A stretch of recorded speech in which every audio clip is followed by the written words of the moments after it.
What's up everyone, Piscean here, and in this video I'm going to look at the lunar return with help of Report Labs, crafting this PDF, teaching you guys astrology for free. So let's get into it. I already made 2 videos about the solar return, check those out, peace and love. The monthly blueprint of the revolving moon. So here's a complete institute lesson in the interpretation of the monthly lunar return chart, the sidereal and synodic months, the 8 lunation phases, and the moon's dialogue with the natal promise. In this video, we are going to look at a few different things, go over a few different things. So in the introduction, the moon's monthly appointment, we're looking at the lunar return to find how the return is calculated, sidereal versus synodic month, the 8 lunation phases, and the return chart as a monthly blueprint. We're looking at learning objectives on page 6. Also, these are the intros from page 3, 4, 5, and then on page 7, we're getting into the mechanics of the lunar return.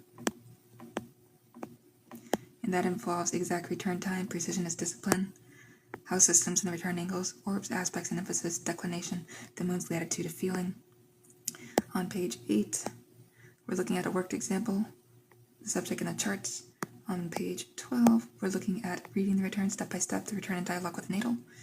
On page 14, we're looking at the September 2026 forecast synthesized. And on page 15, there will be practice exercises and an answer key. On page 17, there will be a lesson summary. On page 18, there will be Appendix B, which is to say Appendix A, which is going to be ephemeris positions and methodology. And then we're also going to see a glossary of terms on page 21 and a supplement practice workbook on page 23. And really quick, just going to say a note on the example chart. So the subject A, an example, the same fictional teaching chart used in my solar return lesson video. And that would be version 2, I'm pretty sure. Born August 21st, 1992, 1435 CDT, Chicago, Illinois. The natal moon stands at 03 degrees 50 Gemini in the 6th house. All positions are computed with the Swiss ephemeris tropical zodiac, Placidus houses. So we can clearly see this introduction. We're going to get into a few different things here. The moon's monthly appointment.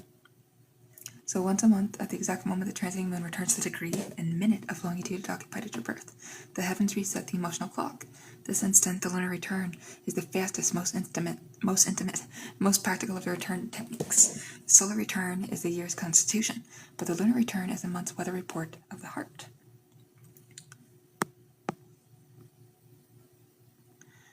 Where the sun relights the candle once a year, the moon retunes the instrument 12 or 13 times, a monthly appointment with your own emotional baseline. The Institute teaches the lunar return as a monthly blueprint, a lens that shows which natal promise is being stirred this month, which house of the birth chart is receiving the moon's visit, and which phase of the lunation cycle, new, waxing, full, waning, colors the work. The solar return asks, what kind of year is this? The lunar return asks, what kind of month is this? And what does it ask of my feelings, my home, my body, my daily rounds? So we see the Institute's second principle of return work. The lunar return is the fastest cadence of the return family, solar lunar diurnal. Because the moon completes a circuit of the zodiac in 27.32 days, the lunar return outruns the solar return 12-fold. It catches the mood of the month before the year's plot is finished unfolding. Read it as the month's weather, the mother's month, who knows? Mama Nature, the Mother Nature's weather within the year's climate, never as a rival to the solar return. And then we see, and for the rest of the video, I'll just be calling this principle LR, like I did solar returns in my other video, just an abbreviation. So the LR defined, we see a LR chart, or it's Latin for Revolutio Lunaris, is erected for the precise moment when the transiting moon's tropical longitude equals the natal moon's longitude. The moon's B-day to the second, returning each sidereal month. It is cast for the place where the subject is physically located at that instant, and it is valid for roughly 27.32 days until the next return. Its ascendant, midheaven, house placement of the moon, and the moon's phase of the return describe the emotional and relational theater of the coming month. And we see how the return is calculated. The moon moves through the zodiac at about 13.2 degrees per day, so it re-meets its natal longitude every 27.32 days, the sidereal month. The return instant is found by solving for the crossing of the natal lunar longitude, exactly as SR is found for the sun, because the moon moves roughly half degree per hour An error of 1 clock hour in the return time displaces the moon by 0.5 degrees and the ascendant by several degrees, enough to move planets across house cusps. So precision is not pedantry, it is the difference between a forecast and a fairy tale. And we see sidereal versus synodic month. So 2 lunar cycles govern return work, and confusing them is the beginner's most common error. Sidereal month is 27.32 days. Synodic month is 29.53 days. So we notice the sidereal month is the moon's return to the same longitude against the fixed stars, the interval between lunar returns. This is the clock of the monthly blueprint. The synodic month is the moon's return to the same phase relative to the sun, new to new, full to full, the interval between lunations. This is the clock of the monthly calendar we all carry. And why the 2 months differ? Because the sun also moves through the zodiac 1 degree per day, and the moon must travel 30 degrees further to catch up to the sun's new position, about 2.2 extra days. Hence, 29.53 is greater than 27.32. The sidereal month belongs to the individual. Return to your moon. The synodic month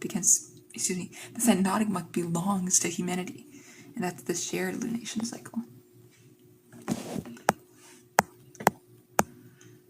And I'm going to get into these 8 lunation phases. And in the instant, the moon's phase is its elongation from the sun, so 0 degrees new, 90 degrees first quarter, 180 degrees full, 270 degrees last quarter. The Institute divides the cycle into 8 phases of 45 degrees each. And each phase colors the month that begins under it. And a lunar return beginning at the new moon opens a month of seeding, while one beginning at the full moon opens a month of culmination and relationship. The phase of the month's grammar, the house, and aspects supply its vocabulary. So we see the new moon, 0 degrees, seeding, initiation, the blank page. Waxing crescent, 45 degrees, intention building, first visible effort. First quarter, 90 degrees, crisis of action, decision, momentum. Waxing gibbous, 135 degrees, refinement, analysis, adjustment. Full moon, 180 degrees, illumination, culmination, and relationship. Waning gibbous, 225 degrees, sharing, gratitude, harvest. Last quarter, 270 degrees, release, revision, letting go. And the waning crescent, 315 degrees, surrender, integration, and rest. Check out my video on lunation cycles, all phases and cycles. I already made a video about that on the channel. Check it out. Peace and love. So the return chart as a monthly blueprint. We see 4 signatures layer one another in lunar return work.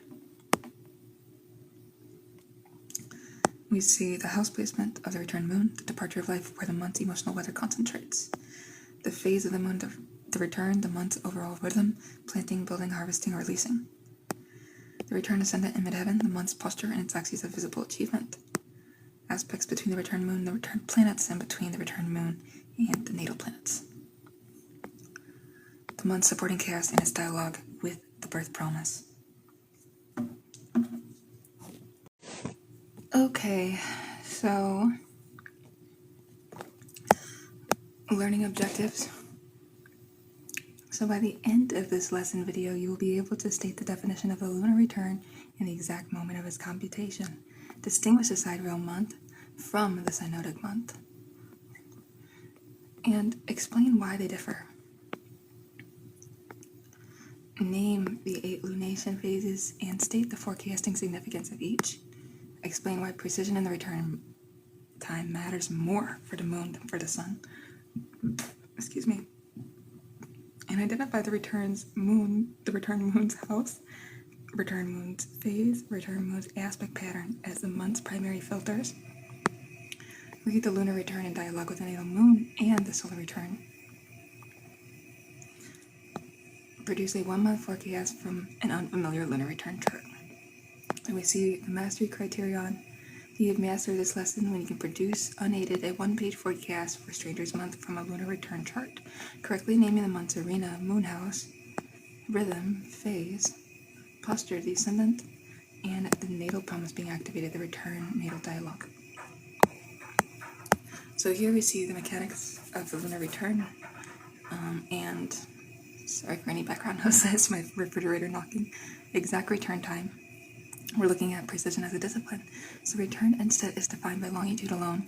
When the moon's apparent ecliptic longitude, as seen from the geocenter, recrosses the natal moon's longitude value, the September 2026 return for our example subject, it occurs on September 3rd, 2026 at 13:19 CDT. Because the moon covers 0.55 degrees per hour, a 15-minute error in the return time displaces the moon by 0.14 degrees and shifts the angles by nearly a full degree, enough in an intercepted sign chart to change the reading. Cast the chart for the minute, read the month. So why the return falls on a different clock day each month?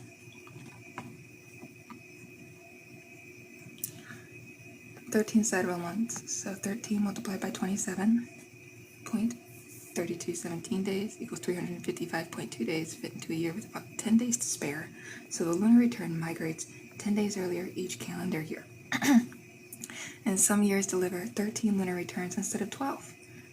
The moon keeps no appointments. With the Gregorian calendar, it keeps appointments only with your birth moon. House systems and the return angles. So the return chart's houses are computed for the subject's location at the return instant, as in lesson 1, which is solar return. Solar arc, solar return lesson I did. I'm pretty sure it's version 2. The Institute teaches Placidus as a default house system for return work in temperate latitudes, with whole sign as a recommended simplification for students. In a lunar return, the ascendant matters most for the mood of the month, and we see a planet conjunct the return ascendant within 2 degrees colors every day of that month's self-presentation. Orbs, aspects, and emphasis. The Institute's working orbs for lunar returns are the same type of orbs taught for solar returns, so 8 degrees for conjunctions and oppositions, 6 degrees for trines and squares, 4 degrees for sextiles, and we see 2 degrees for quincunxes and semi-sextiles applied to the return moon first, then to the angles and the sun. Because the moon is the chart's sign, the tightest aspect to the moon is the month's loudest voice. Aspects among the other planets are the month's background conversation. In declination, the moon's latitude of feeling beyond longitude, the Institute teaches declination, the moon's distance north or south of the celestial equator, as the moon's latitude of feeling, a return moon near its maximum northern declination, which is adding 28 degrees, burns with visible outward feeling.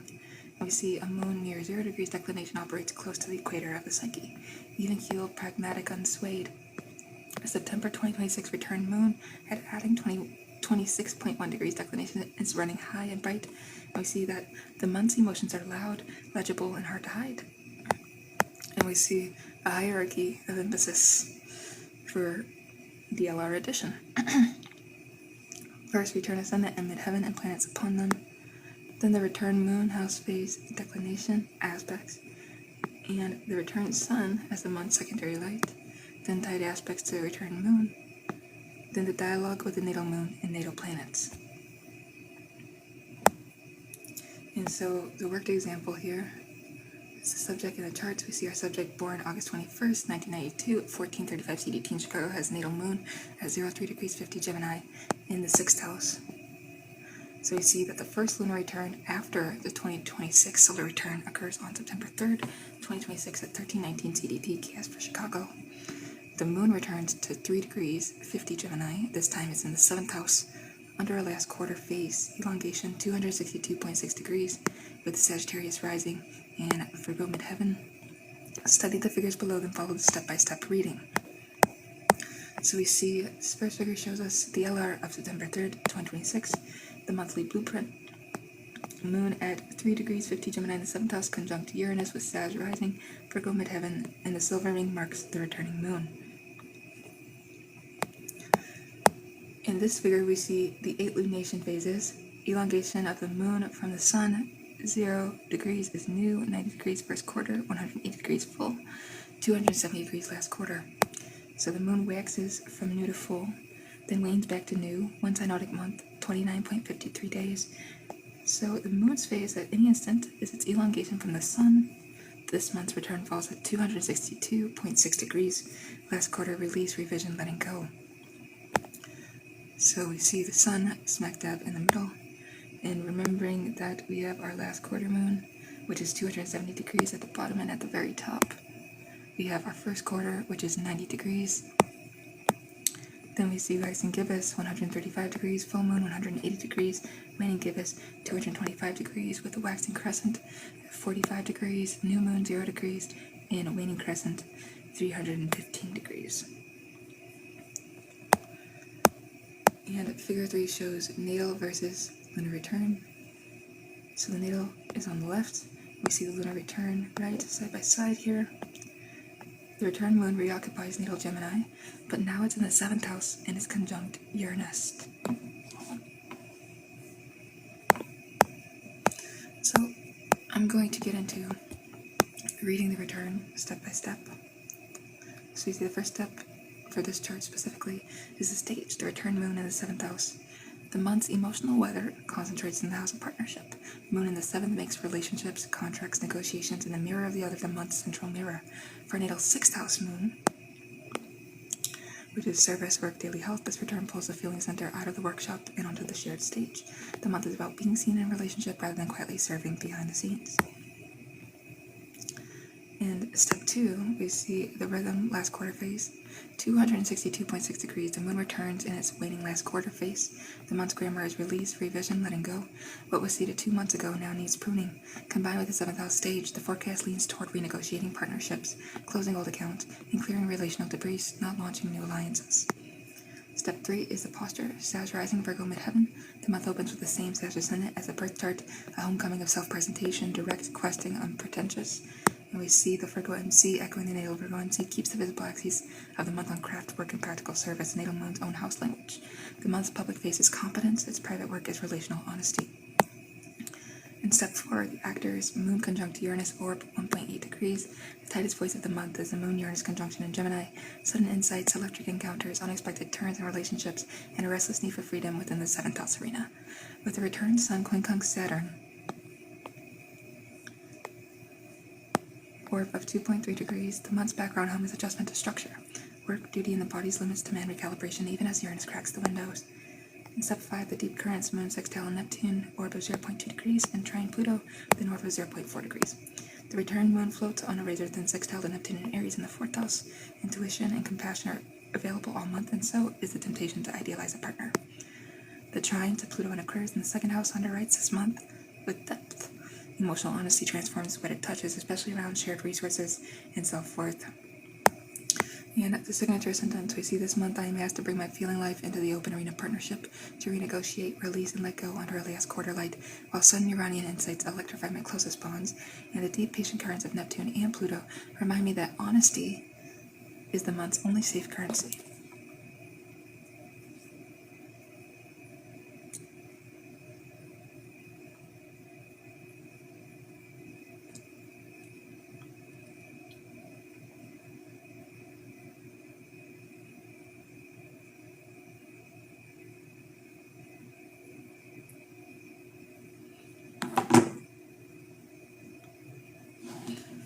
Okay, so the return in dialogue with the natal.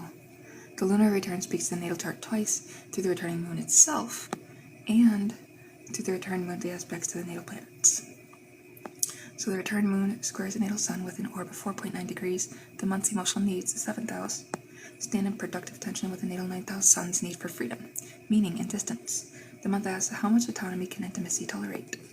Natal moon in the 6th, the return's 7th house moon reframes the natal habit of serving others. This month the service is to the relationship itself, and self-care must be negotiated, not assumed. And we see the 2026 solar returns moon and Sag 10th.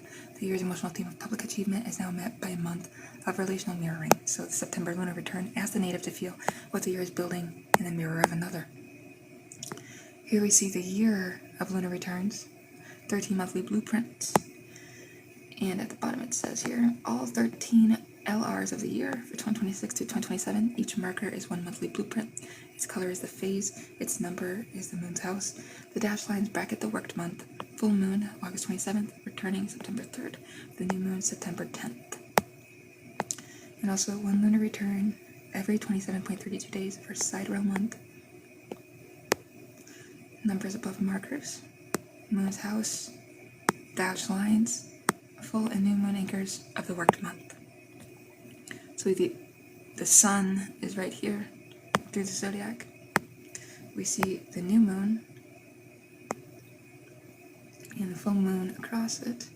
The house each return 1 through 12, and the phase colors we see new, waxing, full, and waning. So we notice here that there's a lot of activity in regards to the 7th.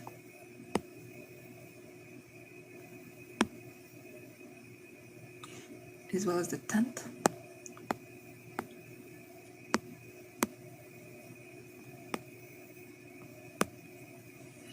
And the 3rd,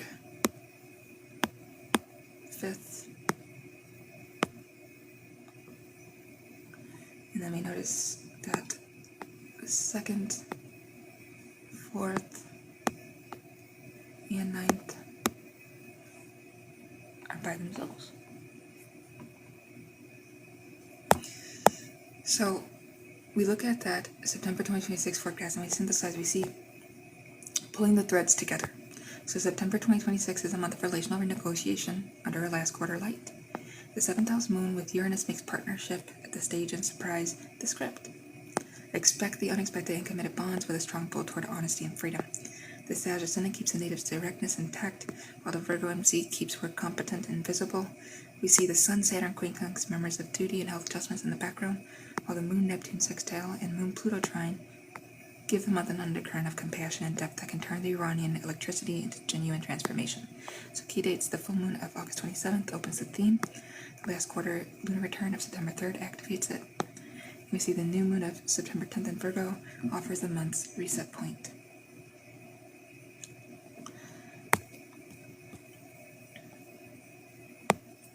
Alright, here we see practice exercises and an answer key. So first exercise is a stage. Given only the return moon's house placement, the 7th, and the sign Gemini, name the month's primary arena and one subsidiary arena you would expect to be activated, and then answer in one sentence. Exercise 2 is the rhythm. The return occurs at elongation 262.6 degrees. Name the phase, state what that phase's grammar is, and give one concrete action the month favors and what it discourages. Exercise 3 is the loudest voice. Which single aspect in the return chart has the tightest orb, and what does it say about the month's partnership arena? Why is it called the month's loudest voice? And in exercise 4, the dialogue, the return moon squares the natal sun with an orb of 4.9 degrees. See, the natal sun is in Leo in the 9th house. Write 2 sentences describing the tension this creates for a month centered on the 7th house. Exercise 5 is the declination. The return moon stands at adding 26.1 degrees declination. What does the Institute call this latitude of feeling, and how would the month's tone differ if the moon were at 0 degrees declination instead? And exercise 6 is the synthesis. Draft a 1-paragraph signature sentence for this month, weaving together the moon's house, phase, ascendant, and loudest aspect. Compare it with the version in 4.2. So now we have the answer key we're going to look at. And we see the first answer is the primary arena is partnership, committed relationships, contracts, negotiations. And the mirror of the other, a subsidiary arena is communication, Gemini, conversations, messages, and negotiation language carry the month's work.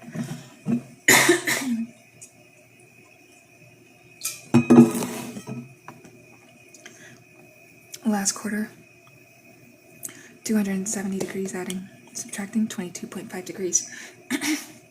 So grammar is release, revision, letting go. Favored is pruning old agreements, closing chapters, honest renegotiation. And discourage is launching brand new alliances or signing long-term commitments from scratch. Moon conjunct Uranus, orb is 1.84 degrees, the tightest aspect in the chart. It says the month's partnership arena is electrified. Sudden insights, unexpected turns, a restless need for freedom within relationship. It is the loudest voice because it touches the charts of Ryan the moon with the smallest orb, the month's most concentrated instruction.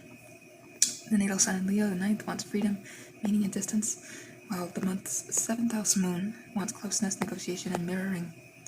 The square asks the native to hold both. Intimacy that suffocates autonomy will backfire, and autonomy that ignores the partner will isolate. The month's task is conscious negotiation of the boundary. The Institute calls declination the moon's latitude of feeling. At adding 26.1 degrees, the moon runs high and bright. Emotions are loud, legible, hard to hide. At 0 degrees declination, the tone will be even-keeled and pragmatic. The same 7th house themes would play out with far less drama and more negotiation by the numbers. And we see 6th answer is compare with signature sentence. And 4.2, award full credit for any synthesis that includes the 7th house moon, last quarter phase, Sag ascendant, and moon Uranus conjunction, and a coherent narrative. Alright, so quick lesson summary. We see the lunar return is a chart of the instant the moon returns to a single longitude, the monthly retuning of the emotional instrument. The sidereal month governs lunar returns. The synodic month governs lunations. The difference is the sun's own motion. The moon moves 0.55 degrees per hour, so return time precision matters more than for the sun. And we know that minutes shift the angles by degrees. Read the monthly blueprint in 4 layers. The moon's house, the stage, its phase, rhythm, the ascendant midheaven posture and achievement, and the tightest aspects actors. Declination is the moon's latitude of feeling, high declination, loud emotions, low declination, even keel. The lunar return never contradicts the solar return or the natal chart. It qualifies them at the fastest cadence of the return family, and synthesized into a signature sentence plus key dates for lunations bracketing this month. So the sun writes the year, while the moon writes the month, and the wise forecaster reads both in the light of the birth chart. This is another Institute maxim.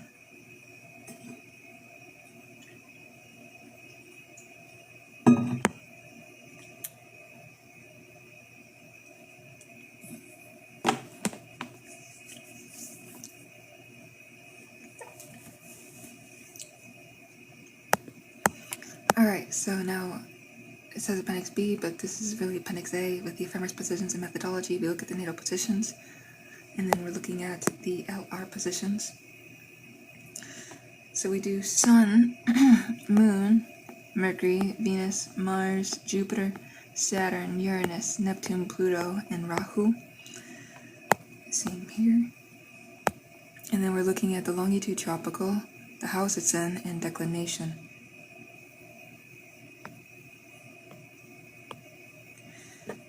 Alright, so in the natal chart we see Sun is 28 degrees Leo in the 9th house, declination is adding 11.8 degrees, Moon is at 0.3 degrees Gemini in the 6th house, adding 23 degrees exact. Declination Mercury is 10 degrees in Leo in the 8th, adding 17 degrees, or 17.1 degrees declination. Venus 17 degrees Virgo natally in the 9th house, adding 6.0 degrees declination. Mars 17 degrees Gemini in the 7th, adding 22.3 degrees. Jupiter 19 degrees Virgo in the 9th, adding 5.2 degrees.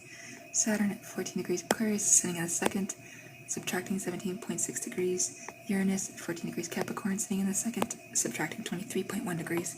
Neptune at 16 degrees Capricorn, sitting in the 2nd, subtracting 21.7 degrees. We see Scorpio, Pluto and Scorpio in the 12th, subtracting 3.7 degrees declination. And Rahu, or true node, 28 degrees Sagittarius, sitting in the 1st house, subtracting 23.4 degrees declination. So we notice that our patterns here are the 2nd house, as well as the 9th house, with Venus and Jupiter there. And for the lunar return positions, things of course change up. And we see that Sun is now at 11 degrees Virgo, sitting in the 9th house with declination, adding 7.3 degrees. Moon at 0.3 degrees Gemini, sitting in the 7th, adding 26.1 degrees. And in this pattern, this lunar return positions table, we see the pattern of the 9th house and the 7th house. And we see Mercury at 17 degrees Virgo, sitting in the 9th, adding 6.1 degrees. Declination Venus, 25 degrees Libra, sitting in the 11th, subtracting 13.3 degrees. Mars at 15 degrees Cancer, in the 8th, adding 23.2 degrees. And declination Jupiter, 14 degrees Leo, sitting in the 9th, adding 17.1 degrees. Saturn at 13 degrees Aries in the 4th, adding 2.9 degrees. Uranus at 0.5 degrees Gemini in the 7th, adding 21.1 degrees. Neptune at 0.3 degrees Aries, sitting in the 4th, adding 0.1 degrees. Pluto at 0.3 degrees Aquarius, sitting in the 2nd, subtracting 23.6 degrees. And the true node, 29 degrees Aquarius, sitting in the 3rd, subtracting 11.6 degrees. Alright. So these are the house cusps. We see the natal first house would be Sagittarius, then Capricorn, then Aquarius, 4th Pisces, 5th Aries, 6th Taurus, 7th Gemini, 8th Cancer, 9th Leo, 10th Virgo, 11th Libra, and 12th Scorpio for the natal chart. And for the lunar return chart, we see a Sagittarius ascendant, and it's going to be the exact same thing. Sag starts and then Scorpio ends. And then we see the 13 lunar returns of the year with the number, return CDT, phase, moon house, and moon declination. So the complete sequence of lunar returns from August 2026 to August 2027. Note the migration of the moon through the houses and the slow drift of the phase over the year. So we notice from 1 to 13,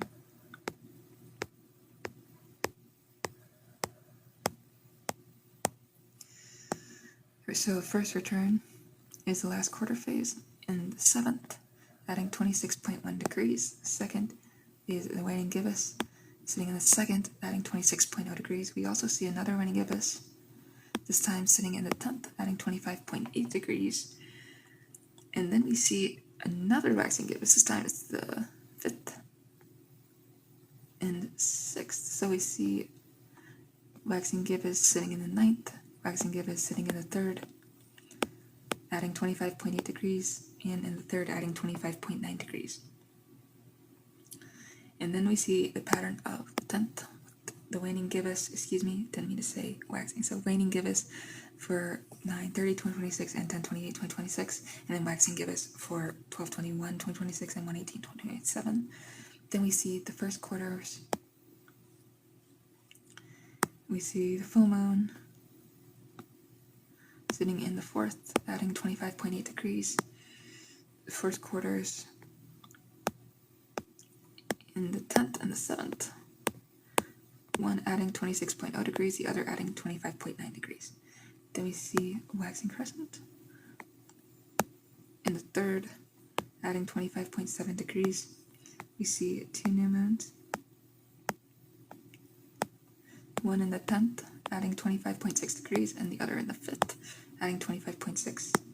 And then we see 2 waning crescents, first in the 10th, adding 25.7, and the second is in the 5th, adding 25.7.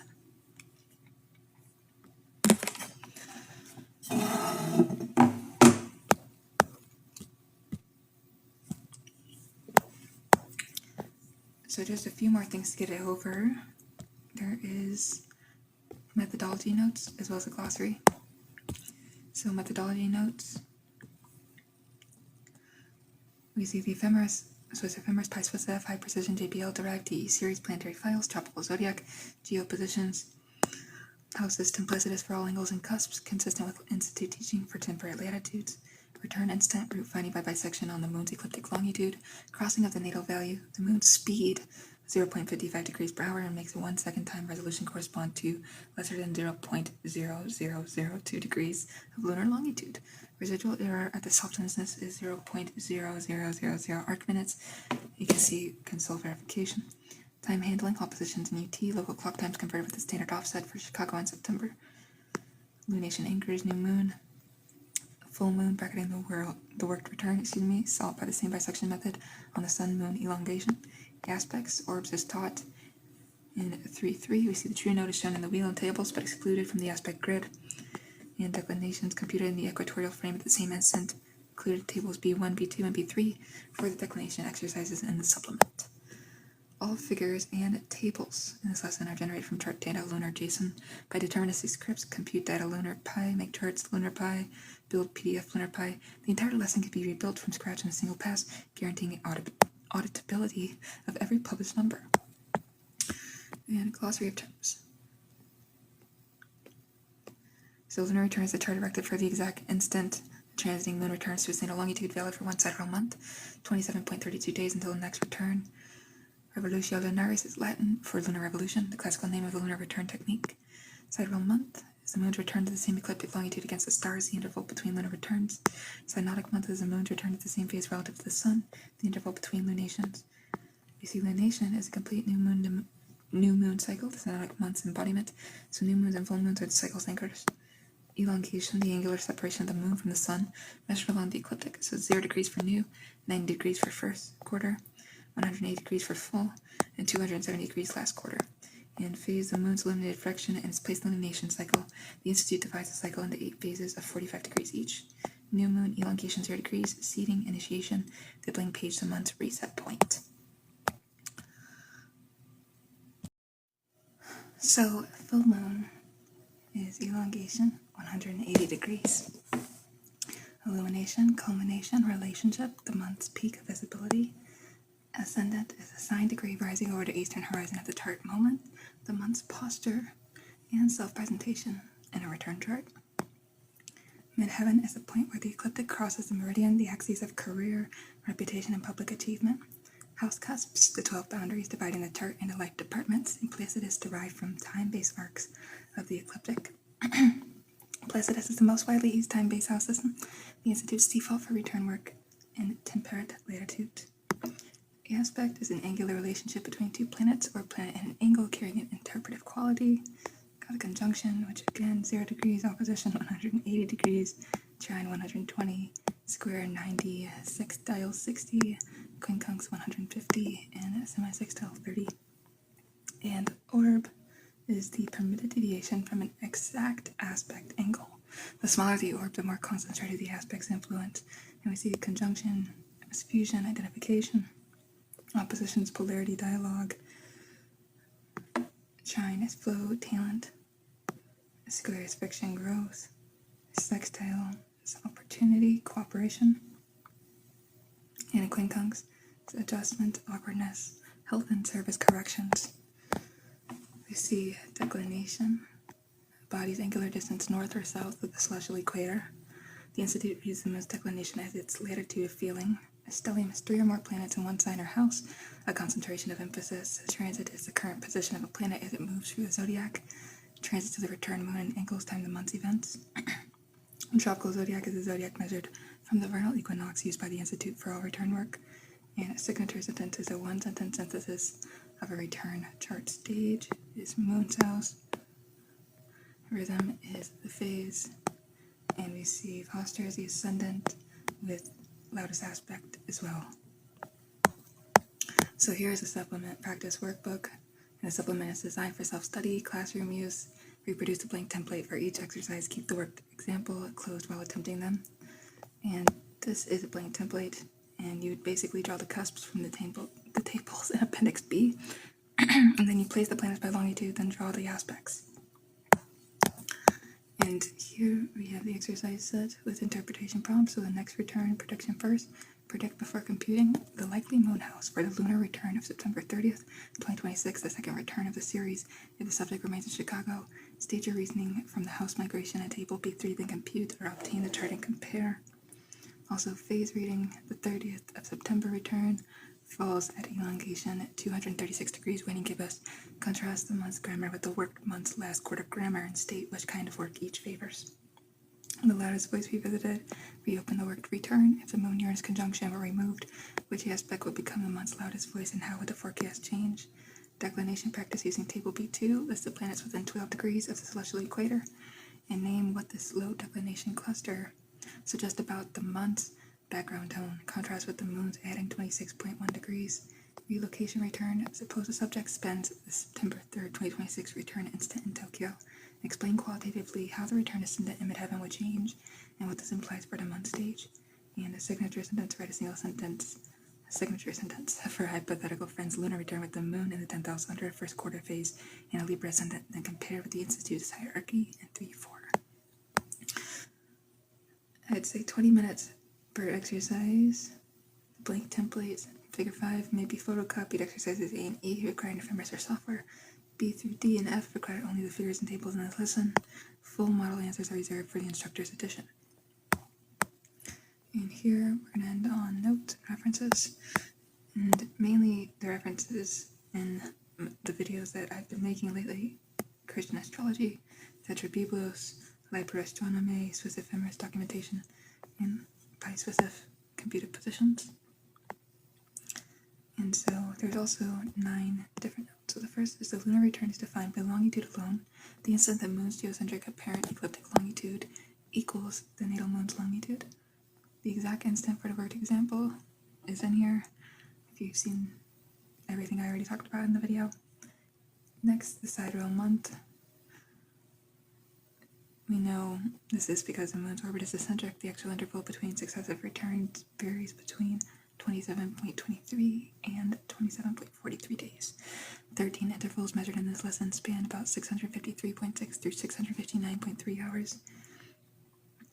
And the synodic month, the interval between successive new moons is success over the sidereal month, 2.21 days.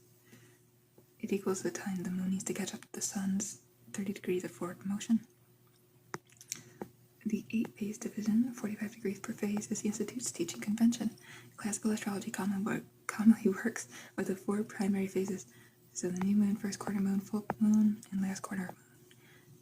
So the base grammar is offered in 1-4 as an original pedagogical synthesis, and we see the 4-layer reading. So stage, rhythm, posture, actors is a lunar counterpart of lesson 1's 3-layer solar reading, where we talked about the hierarchy of emphasis. The lunar return outruns the solar return 12-fold and is read at the fastest cadence of the return family. Longitude-only returns are the classical definition for all return charts, and have these solar and lunar. So the moon's latitude and declination are reported for interpretation in this video, but do not define the return instant. Tropical frame throughout per institute convention. Placidus is the institute default for 0 degrees through 66 degrees latitude. Whole sign users would place the return moon in the 8th house Gemini rather than the 7th, shifting the month's stage from partnership to shared resources and crisis points. Orb conventions vary by school. The institute's return orbs, 8 degrees, 6 degrees, 4 degrees, 2 degrees, are the same set taught in the first lesson and are intentionally tighter than natal orbs. So 10 degrees, 8 degrees, 6 degrees, 3 degrees, to privilege the most concentrated signals of the month. Declination is the angular distance from the celestial equator, adding for north and subtracting for south. The moon's declination range is adding subtracting 28.6 degrees max. Exceeds the sun's adding subtracting 23.4 degrees, which is why the moon's declination merits its own interpretive lens. Thank you for watching this video with peace and love, and I'll see you in the next one. Bye, see you now.